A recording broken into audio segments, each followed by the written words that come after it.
દ્રષ્ટિ પહોંચે ત્યાં સુધી નહીં, દ્રષ્ટિકોણ પહોંચે ત્યાં સુધી જીવાતું હોય છે. માર્ગ એ કેડી બને તોય અજાણ્યા રસ્તે માર્ગી બનીને જ હેડાતું હોય છે. માલિક બનવાના તને શા હરખ ઓ માનવી? તું માણસ થઈ શકે ને તોય સહજ ઈશ્વરત્વ સમીપે જીવાતું હોય છે. આ દુનિયામાં દરેક સજીવ નિર્જીવ વસ્તુઓ સંદર્ભે દુનિયામાં લય અને તાલ મળતા ન હોત ને તો પક્ષીઓનો કલબલાટ, મધુર સંગીત લાગત ખરો? ઝરણાનો ખડખડ અવાજ સાંભળવો આહલાદક લાગત ખરો?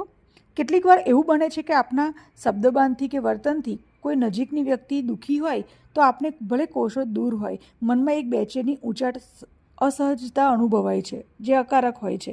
એટલે કે દરેક જીવ એકબીજા સાથે કોઈ ચોક્કસ સિંક્રોનાઇઝેશનથી જોડાયેલું હોય છે, કનેક્ટેડ હોય છે, અકળ છે. પણ કદાચ ઈશ્વરનો અંશ જે દરેક જીવમાં છે તે દરેક માણસને અન્ય માણસ જોડે છે. એકબીજા પ્રત્યેની ભાવ પોતાના મનોઆવરણ પર અસર કરે છે. આવું જ એક વનસ્પતિનું ઉદાહરણ છે નીલકુરંજીના ફૂલ, જે કર્ણાટકના પહાડો પર થાય છે. તે દર 4 વર્ષે ખીલે અને એક સાથે જ મૂરઝાય.